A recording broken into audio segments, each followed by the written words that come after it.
All right. All right. All right. Hello, everybody. It is time for another Market Open. We are here. We are here. It is December 29th. Let's let the world know that we're live. I'm going to tweet this out right now. We have 2 days left until the end of the year. 2 days left until the end of the year, which is insane. We're going to be in 2023, bro. That's actually wild. Cameron, Richard, Zocold, Uriel, Sonam, Captain Chuck, Zapsy, Hakan, Ahad. Hello. Welcome back to another Market Open. Joseph, Vegas. People probably call your last name Vegas sometimes, right? How are you guys? I hope everyone's doing well. Hope everyone's had their morning coffee. I don't drink coffee, so I haven't had my morning coffee. By the way, no one has told me for the past 4 days that I haven't done a word of the day. Literally all of you have missed out on reminding me about the word of the day. And it's pretty sad because, we missed out on 4 different words. Zapsy says, what's your average on Tesla? I think it's like 220 at 10 shares. Maybe a little bit lower than that, but it's still in the low 200s. And it's like 10 shares.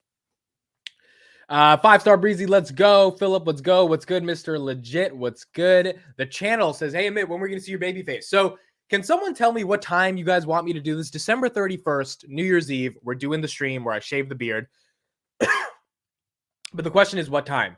I kind of don't want to do it super late at night because I know people are going to be out. I don't want to do it early in the morning. I was thinking like 7 p.m. Is that reasonable? Are you guys doing anything on New Year's Eve? Are you going somewhere or would you be at home? Would you be willing to watch it at then? Or should I do it on January 1st? I'm trying to figure out when's the best time to do it. I want to do December 31st though. Tafik Dada, morning everyone. I'm sorry if I say your name wrong, but thank you so much for being here. SJ, thank you so much for being here. OMG, they do call me Vegas in the US. Yep, that's what I thought.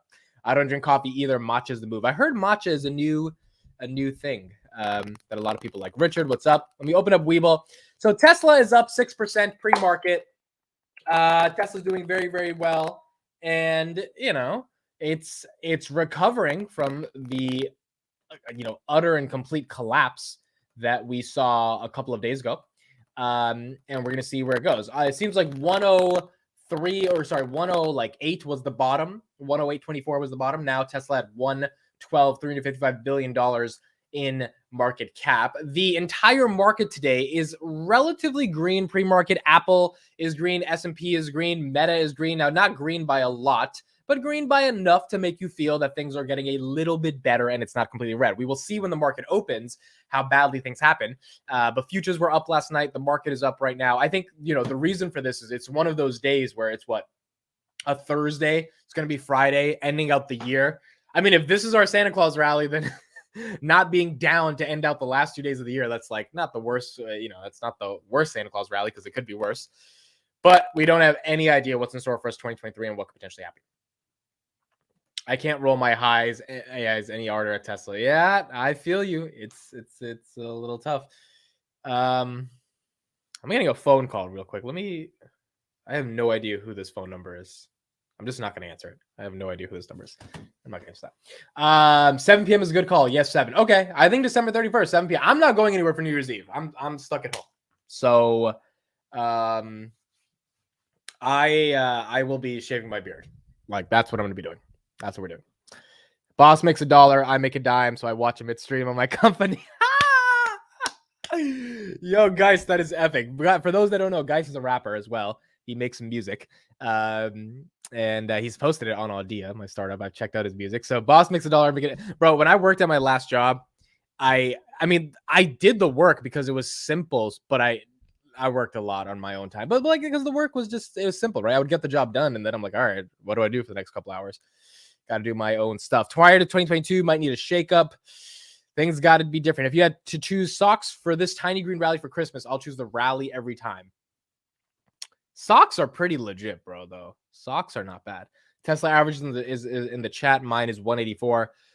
I was, so I spent an hour last night from 1 a.m. to 2 a.m. Eastern. I was talking to my good friend Sebastian. Those may know him. He's a friend of the channel. He did an hour-long interview with me breaking down Palantir's investment thesis. We did a DCF model, all that stuff. And Tesla, we talked for about an hour. And I did a tweet yesterday that got a little bit of attention. The tweet was, are robo-taxis important or are they just BS? Because my argument was kind of like, do we really think this robo-taxi thing is a thing? Because when I think of it, I'm just like, so you want to sell as many cars as possible to get them on the road, and then individual people are going to license out their cars to be part of this robo-taxi network that's going to like basically be Uber, but better. I'm like, interesting. I don't know if I subscribe. I don't know if I believe that that's going to happen, right? So as a result of that, me and I tweeted that last night, and me and him were talking, and we were trying to kind of get it to understand a little bit more. And he came up with a pretty simple analysis for me. His argument was, look, we sell 10 million cars in 2030, $45,000 average price. Put a 25% margin on that. Take 20% for taxes, 3.4 billion shares outstanding. You get to $30 earning per share. You give that $20 earning per share. You give that a 30 times forward PE. You're looking at a $600 stock, which is a 6x from here, roundabout. And so if at the very, sorry, I felt like I had something in my mouth. If at the very basic level, Tesla is able to sell 10 million cars at $45,000 each, base case, no bot, no Optimus, no robo-taxi, none of that stuff, you're looking at a stock that's worth $600 adjusted for inflation and dilution by 2030.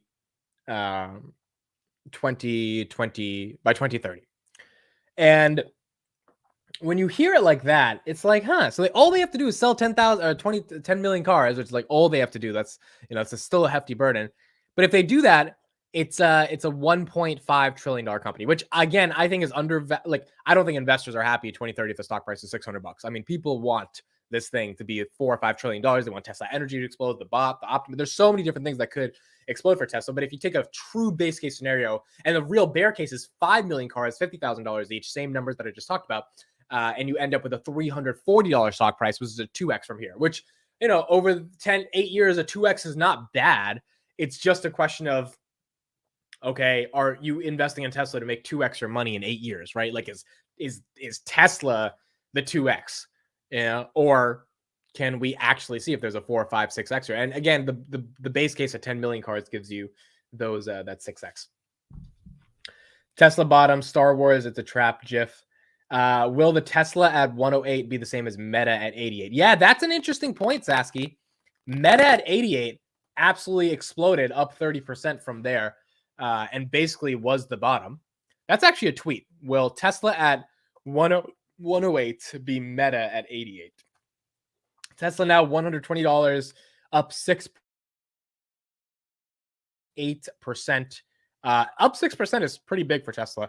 We're going to see how this continues as we go into the market, in the market open. But again, that's the base case. 10 million cars, $45,000 each. Boom. You've got a stock price of $600, which is a 6x from here for Tesla. And so I guess we're going to see, if Tesla is able to execute that. But I think that's what that's why as a shareholder of the company, you're like, wait, so all they have to do is 10 million cars and we're good to go. And it's like, well, what are the reasons they can't do that? It's not the gigafactories. It's not the lack of demand. It's competition. And then you have to ask yourself the question, well, is Toyota going to be able to come up with something that costs $30,000? And is it going to be good? And are they going to be able to scale up the production of that, even if it is good? And so if you don't have faith in the competition, you don't have faith that other companies are going to be able to figure it out, then Tesla's the only game in town at the end of the day. Actually doing it. So weird that I'm not getting notifications from you. Yeah, it's weird. I think what I'm going to do is I'm going to try to open the stream like a couple of minutes earlier next time. I think that's actually what stops it from the notifications going out. So that may be the case. How many cars are sold every year? About 70 million, 75. So you could assume by 2030, maybe 100, 110 million max, something like that. Are you nuts? That's 1/6 of all cars sold in the world. Yeah, well, that number will go up.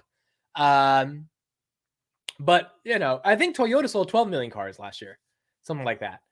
It's just obviously Toyota is a way bigger company. It's, cheaper, all that stuff. And I guess if the market increases, and the other thing to factor is are EVs the future or not? If you're a Tesla shareholder, are EVs the future? Because if EVs are the future, then selling, 16% of all the cars in the world, if the future is the thing that you are the best at, like if the future is a smartphone and Apple has the best smartphone, boom.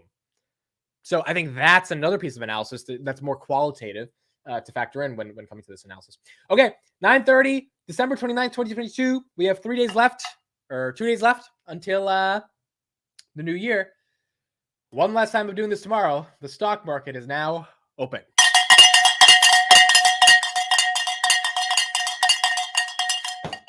Wake your ass up. The stock market is indeed open. We've got Coca-Cola at 62, Pepsi at 182, Tesla up 6% at 119.32, Apple 128, Meta 116, Palantir up 615, Palantir up 1.232% from the lows of 595, S&P at 380, Spotify 77, Amazon 82, Google 87. Google and Amazon have been crushed, kind of sitting at the bottom here. I haven't been eager to buy these two companies yet because I'm still, well, I mean, Amazon is almost back to pre-COVID levels.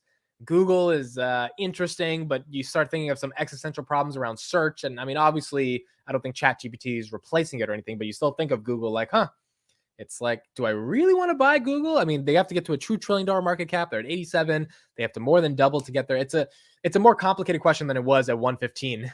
Ironically, it's like, yeah, let's buy Google. Coinbase 34, Microsoft 236. Microsoft, I think, is the biggest beneficiary of just like not declining as badly as some of the peers. Obviously, went down to 212 back in October, had a nice sharp rebounds up from down from 290, now up to 236. Microsoft has probably been the cleanest business in all of these with the least amount of volatility.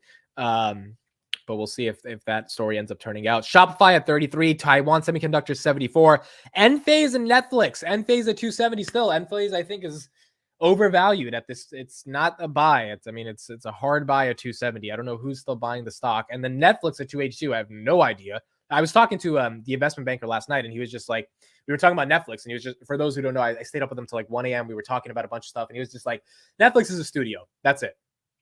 They're not a tech company.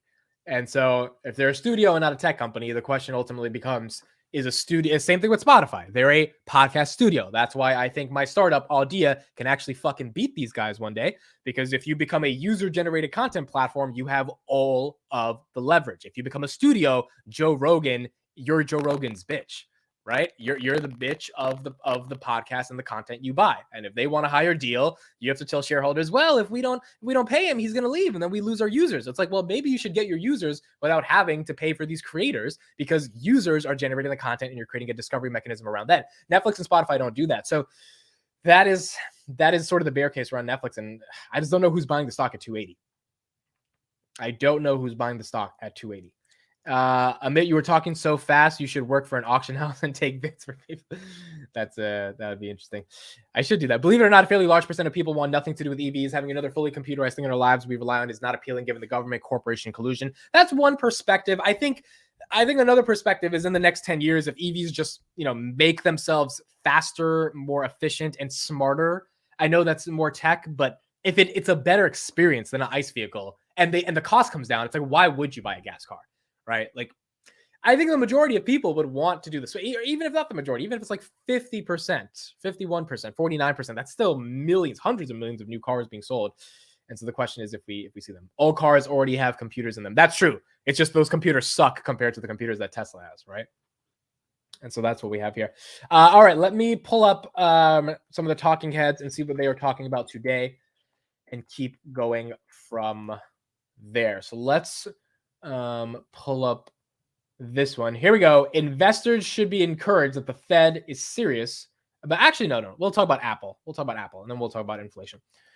Apple stock declined yesterday. It's about 126. It's recovered a little bit this morning. Now, I've heard from a lot of people. The investment banker I was talking to last night, shout out to Sebastian, he thinks Apple is the next big guy to fall. He was like, they came for Amazon, they came for Meta, they came for Google, and now they came for Tesla. And he thinks Apple is the next big domino to fall. And if we see that, the next leg down in the S&P is likely going to happen in a much more opportunistic sense. It's going to have the opportunity to actually, that'll be the catalyst. Or Apple may recover. So let's see what happens. Apple's stock at a 52-week low once again yesterday after the technology sector continues to get badly hurt by this sell-off. You're going to see the stock is up by about 1% this morning. But if you're watching tech in general, the NASDAQ is down nearly 35% for the year to date. And it's given up over 2 years of gains in what we've seen this year. Joining us right now is Gene Munster. He's Loop founder and managing partner. And Gene, when you start looking at Apple, I think that concerns a lot of people. It's so broadly held. Why do you think we've seen this sell-off recently? What's happening? Becky, it's market jitters. It's as simple as that. It's this view that the March quarter, the guidance for the March quarter is going to be soft, and that unknown has pressured stock 15%. I think it's important to keep focus on the fundamentals here. The fundamentals are that they can't keep up with iPhone Pro demand. It's still 2 weeks out. That means demand is getting pushed to the March quarter. TSMC reported 47% growth for revenue for the October and the November quarters. That's highly correlated to iPhone growth. That suggests that they will exceed the estimates for the December quarter. So I would just put this as simple as market jitters. Those two facts, what Apple has said, what the lead times are, and separately what TSMC has reported, should cool investors' concern. That's not happening, which tells us that there's something bigger a brew with these investors. And I think it is those jitters about the March guidance. Unfortunately for Apple investors, they're going to have to wait until we get that guidance. And if I can just finish the thought, Becky, is I think Apple's going to be fine here. I think that their results for December are largely going to be in line. I think the guidance for March is actually going to be somewhat upbeat. And I think it's important for investors to take the December results in the context of the March results. You really need to add those two together because of some of the supply chain issues that they reported on November 6th. And I think when you combine those two, I think it's going to yield better than what investors are expecting. So jitters, but I think that the business is actually doing just fine. Hey, Gene, I think when I look at Apple or any of these technology stocks, the question that comes is, was it fairly valued a year ago, 2 years ago? Was it overvalued at that point? How much of the gains that we've seen in these stocks were because the Fed had this very loose policy? And you could put this out for Tesla, you could put it out for any of these. When you look at just fundamentals and you try and, let's say, look at a new reality, which is going to be a Fed tightening situation, and by the way, central banks tightening around the globe, what is fair value for Apple or for any of these technology stocks? What do you think? So I think in the case of Apple, it has been less penalized. It's down 30%. The broader FANG is down 48% for the year. But in terms of fair value, I think it comes down to ultimate what is growth. I still believe that fair value, Apple should trade at closer to a 30 plus multiple. And that may seem out of touch with reality, but if you consider that the current multiple is, call it 20 times next year's earnings, if you look at what the S&P is trading at, a similar type of multiple, and you look at what the growth potential for Apple is relative to the S&P, that's how we think about fair value. And I think that that should yield a closer to a 30 plus multiple.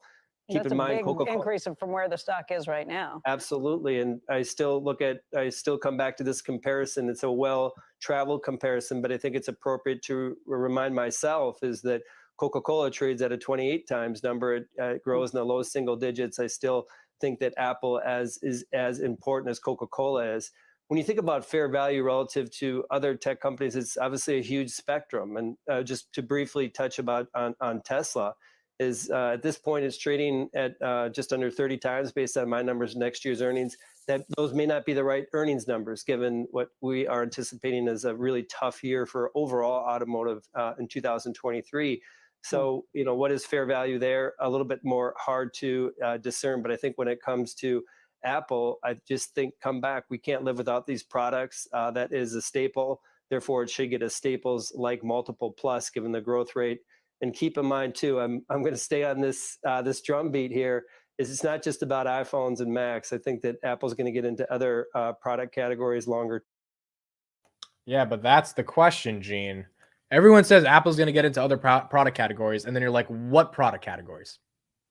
You're like, which ones? And they're like, oh, the headset. It's like, oh, the thing that might not even matter to people.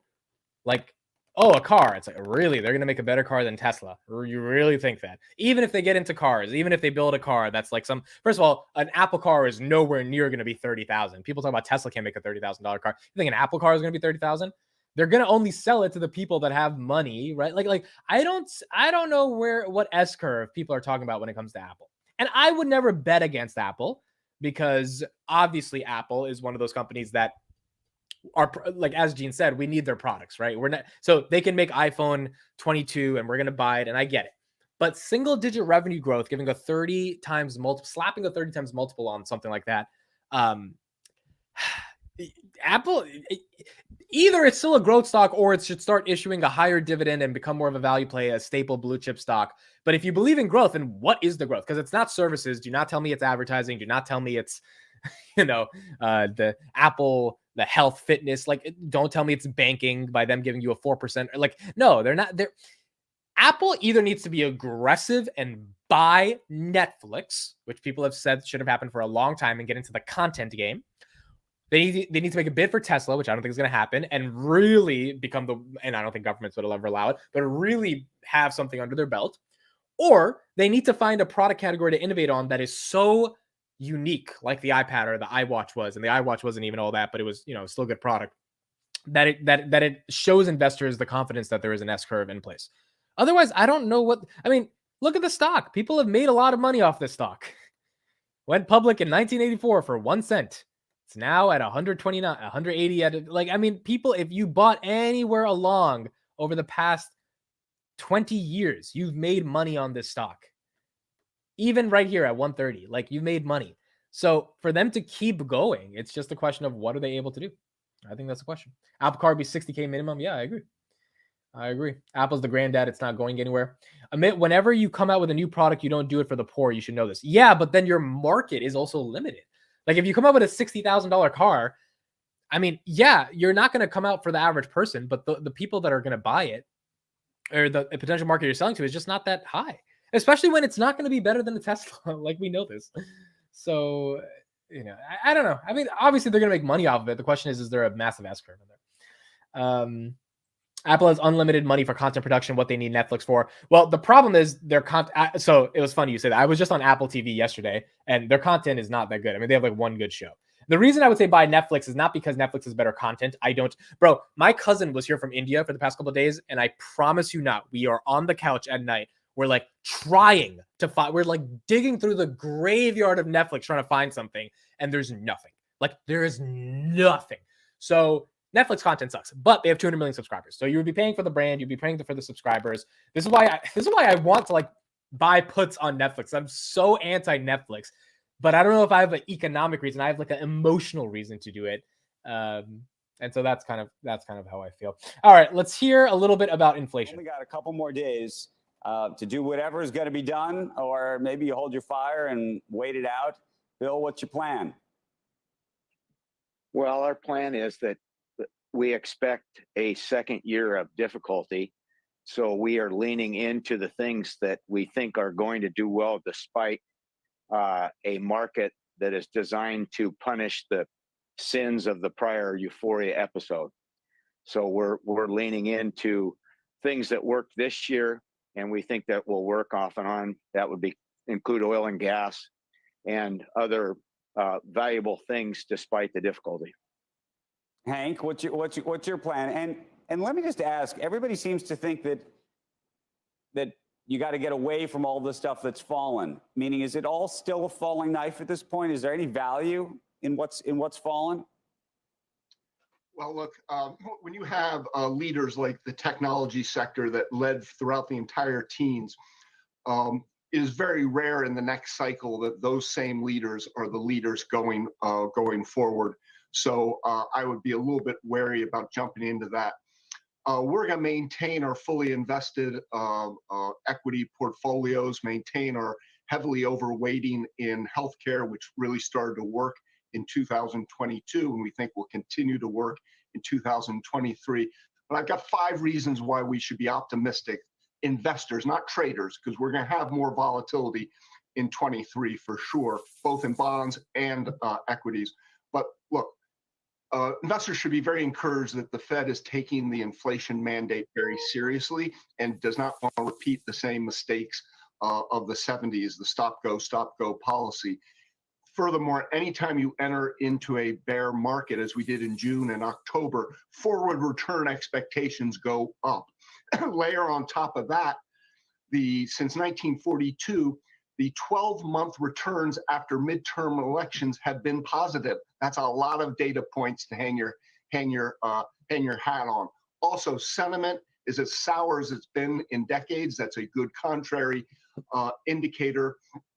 And so when you put this all together, I think there are reasons why investors should be positive. And as well, valuations are not all that stretched, particularly if you look at the equal weighted S&P 500, that's selling about 13, 14 times earnings. Right. As opposed to the market weighted. Here's the conundrum. There's been a whole bunch of people who've still been hanging out and living in the FANG stocks. They never sold, and they're trying to figure out: do I get out now after everything's fallen? As you know, am I just taking my losses in lumps? Am I holding steady because maybe this stuff comes back? What do I do? Hank, in my opinion, has one thing wrong in looking backward. Almost everybody's looking and saying, well, the market did really terrible. It's cheaper than it was. So therefore, it's going to do well because we rarely have 2 years in a row that are lousy. But if you look back, there's been about 4 or 5 major financial euphoria episodes. The go-go 60s and the nifty 50 era, the 2000 to 2003 era, the 07 to 09 fall in the real estate mania. Whenever you have a financial euphoria episode where people do stupid things with cheap money, the punishment has a tendency to last 22 to 36 months. So the problem is, and by the way, we like our Amgen and our Merck and that we own that have done very well this year also. But the problem is that this is more like 73, 74 and 0 to 03 than it is like these years when we've had substantial market drops. So the problem everyone has is, first of all, we've probably entered an inflation era, an era where dominated by 92 million millennials being a much larger group, too many people with too much money chasing too few goods. So what we want to do is we want to own oil and gas, land, businesses like Amgen and Merck that can, have virtually indispensable products like curing cancer and other things. So I've seen a lot of our friends and people that I would normally be making exactly the same case, which is, okay, stocks have gone down. It's a good time to be a contrarian. The problem is the meme stocks, the crypto, the SPAC IPOs, all these jokers that have been out there just shoving lousy investments on people for 4 or 5 years. And Andrew, the answer to your question is he's absolutely right. You can go back and look at the top 10 holdings at the end of each decade, and they almost never are a good idea the next 10 years. Okay, now he makes a very good he makes a pretty good point. It's why I actually kept listening to him talk, because this argument that every time we've had a prolonged, so the guy on the left was like, well, we're oversold, it's probably going to get back to normal, things aren't that bad. I mean, like, it's bad, but it's not that bad, and we'll get back to normal. His argument is like, well, things can be prolonged for one unique reason.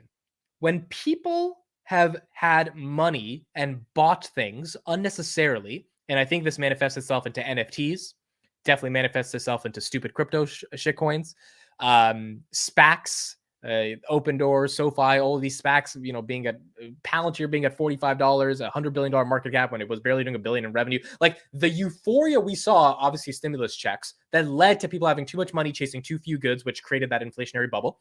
And then established this idea that you could buy a picture of a rock for $2 million and think there was an ROI associated with that. That does create a lot of glut in the system. And that glut in the system needs to wash itself out. Now, we could argue, okay, with individual equities like Tesla being down almost 60% this year, that it's washed itself out. But has it? And I think that's the question. And if we go to the S&P again, as I pull up Webull, the S&P still has not had a massive drop. A 20% drop in the S&P is bad, but it's not massive. In the past couple of recessions we've had, the S&P on average has dropped 57%.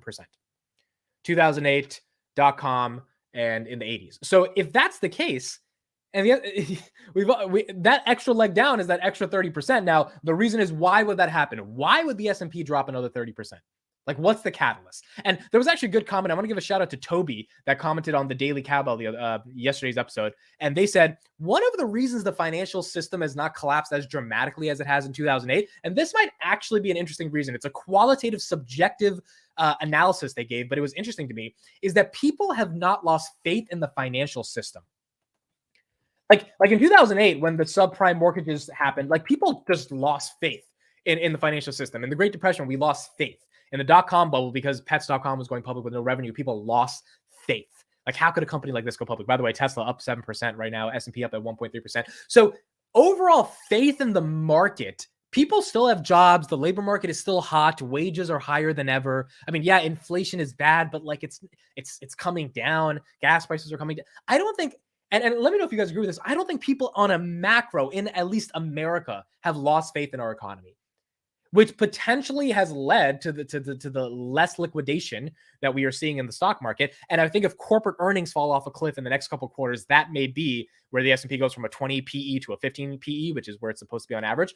But the lack of the trust in the system and the non-lack of faith in the system is actually potentially propping up the system to make it not as bad as it could be. Not my Floki. Not my Floki. If you go into recession, oil and gas and consumer staples are going to get wrecked like the rest of the market. Yeah, I mean, that's true. I don't know if wrecked is I mean, they're going to get hurt. I just don't know if wrecked. Well, again, this all depends on the recession. Like, how bad is that recession? I mean, that's dependent on everything. Be careful out there, retail. We are most likely set to go down sideways for a long time. Investing takes patience. Yeah, and Gabe is right on that. I mean, like, as the guy in the video said, this could take a lot of time. This could take a lot of time to get through. That's why I don't watch CNBC. That's also true. Sometimes their analysis is not the best, but sometimes they do have people like the last video that we just saw, with like the guy's putting out a decent case. I mean, to argue that SPACs and NFTs are part of the reason for why we are still, pretty like people buying pictures of rocks for $2 million. I mean, we didn't feel it at the time. I know some people did, but a lot of euphoria was like, yeah, this is just the new economy. This is a new way of doing things. It's like, no, this doesn't, and now when the next time this happens, because it will always repeat itself, I'll be a little bit more mindful of like, this is probably a bubble. And it's important to adjust accordingly. Maybe not buy stocks when a rock is selling for $5 million, maybe you don't buy stocks at that time, right? I just got the notification from SoFi. You guys want to see this notification? We need some good notifications. We need some good notifications. Here we go. You guys ready for this one? SoFi Invest tells me that Tesla is up 6.91%. There we go. 6.91%. We need that one. We need that one today. Tesla up 6.91%. Do you watch Bloomberg? It feels like the CEOs there are less sensational. Yeah, Bloomberg does a lot more objective analysis. I feel like there is some opinion piece there, but CNBC is actual like entertainment. And obviously there's some great hosts on CNBC, and like I think Andrew Ross Sorkin is awesome. Mohammed El-Erian, who's an analysis, is awesome. Bloomberg is a little bit more quality, and the CEOs, yeah, I think they do tend to be a little less entertained on that platform. Okay, we're gonna hop into one more video. Before we do that, let me do a quick plug. Last day to invest. Well, two quick plugs. I'm shaving my beard live December 31st around 7 p.m. Let me know if that's a good time. If that's not a good time, put it in the comments right now. And if there's a ton of comments that say that's a horrible time, then maybe I'll switch it to January 1st. But the beard is coming off live. It's gonna be a fun community event. I have not seen my face without a beard in 10 years. So if you're part of this community, I think you're gonna get to see what my face looks like without a beard. And this beard, let's just say, has done me well with the opposite gender throughout my life. So without this beard, it's gonna be a little rough. But nonetheless, I made a poll and people voted and they said you have to do it, so we're gonna do it. Clean shave or a trim, it's going off completely. It's off. It's off. Second of all, last date to invest in my startup, Audia, is January 13th. That is the official legal last date. The link is in the description right now. Has all the investor updates, has all the pitch deck, everything. If you want any information, want to hop on a Zoom call, even if you just want to invest $100, because the minimum to invest is $100. We've had people who invested up to 25,000. Amit at audia.io, AUDEA.io. Amit at audia.io. We can set up a Zoom call. We can talk. And if you want to put any money in there, if you want to allocate a little bit of your portfolio to something that 99% could fail, but if it wins, it really fucking wins. Even if it's just $100 or a little bit more, then let me know. Links in the description. You can email me as well. You're not looking for a girlfriend anyway, so it will find you as you concentrate on your business. That is absolutely correct, DRK. I hope you've been working on that jawline. Well, we'll see. We'll see. Live mom reaction would be great. Yo, I think I told my mom, but I don't know if she thinks I'm serious. So like, live mom reaction would absolutely be great. All right, let's check out one more video and then we'll be out. So yeah, I'm thinking 7 p.m. December 31st. If you're not doing anything for New Year's Eve, You can spend those 2 hours, and we will shave it off. Let's look at this one. This is a little Netflix rel. Ad-supported and free streaming options in focus amid recession fears. How streaming services will do if we are into a recession. And streaming giants, they have seen their stocks slam. Netflix down 54%, Disney and Paramount down 46% year to date, and our parent company Comcast down 31%. So what does that mean, and what does the next year hold for streamers? Julia Boorstin is here live from Los Angeles. What do you think, Julia? What do we got? Well, Andrew, so many questions here, but the big question is what kind of reckoning a potential recession will bring to streamers after a year in which the rules of the streaming wars totally change. Now, going into 2023, the focus is now on average revenue per user and profitability. That's replaced the chase for subscriber gains with ballooning content spend. Now, some big fears on the horizon. Morgan Stanley warns that streaming growth is slowing, projecting 2023 industry net additions at roughly half the 2021 pace, projecting consolidation of companies and services and cost rationalization. Now, speaking of consolidation, it's worth noting that Warner Brothers Discovery's combined service is set to launch this spring. Needham warns that Netflix's peak subscribers may be behind it because churn is rising for all streaming platforms. So what is it going to take to stem that churn, the rate in which people drop their services? Well, the focus now shifts to ad-supported lower-cost options, such as the ones that Netflix and Disney Plus launched in the past 2 months. Also drawing a spotlight, free ad-supported channels, which are nicknamed fast channels, such as Pluto TV and the Roku channel, or Tubi, which is owned by Fox. My sources are asking when big streamers such as Netflix or Disney Plus might launch their own free ad-supported versions. An original Morning Consult survey conducted for CNBC found that half of Americans are interested in switching their streaming subscriptions to lower-cost ad-supported options, with millennials the most interested in discounted options.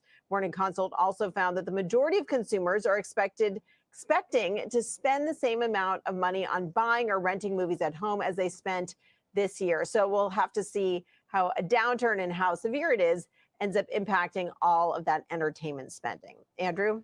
Do we have any sense right now of what the sort of average American household, how many of these subscriptions they have, and how many people? This is a good question. I want to see if there's any data on this, actually. I think we have like 4 subscriptions in our house.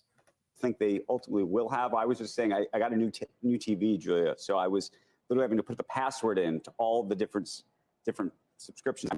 I have like more than half a dozen of these things. More than half a dozen. That's definitely more than the average. I have to go back and check the numbers, but I believe the most recent stat I saw is that there are about 5. But that 5 subscriptions, it could be a mix of ad-supported and then ad-free. So a service like Netflix or maybe something like Peacock, which you get access to through your pay TV provider. So somewhere between 3 and 5. But the number that people keep on coming up with to me is saying, people are going to end up having 3 services. But maybe those 3 services are a combination of some of the services that we know about now. There's also this question of whether, say, you get Hulu with live TV. So maybe that's how you access TV. That's your TV bundle, but you also get on-demand content with it. So there was this assumption that people are going to be paring back the number of services they pay for. But what we found in our Morning Consult poll is that people are going to be definitely thinking about trading down from an ad-free service to one that's a little cheaper and has ads, but maybe not so inclined to be slashing the number of services they pay for. One thing I'm really curious to watch, Andrew, is the box office. In past recessions, the box office has been incredibly resilient and even has benefited because going to the movies has been seen as such a sort of cost-efficient way to entertain yourself. But the question now is that going to be very different because people have so many streaming options at home? By the way, we talked about this on the Daily Cable. Avatar just reached $1 billion in box office sales. So in a coming recession, I mean, your movie is going to have to be exceptional for you in 14 days to get to $1 billion in box office sales. Obviously, Avatar is Avatar. One argument is maybe YouTube benefits from the recession because if you cut the cord on Netflix, HBO, etc., and you just use something that's free, because remember, the ad-supported version, you still have to pay a monthly subscription just to watch it with ads, which is ridiculous. YouTube is free with ads. It's like, what if people just watch more YouTube and watch less streaming services? Who knows? Maybe that could potentially be a thing as well. All right, that's it for me, everybody. Thank you guys so much for joining. A couple more videos coming out today. Daily Cowboy will be dropping in an hour. We just hit 5,000 subscribers on that channel, so I appreciate everyone who subscribed to that channel and is checking it out. Yeah, that's pretty much it for me. Appreciate you guys joining. We got one more market open left tomorrow of 2022, and then we're in to 2023. Hope you guys have a great rest of the week. I will see you guys tomorrow in the morning. Bye-bye.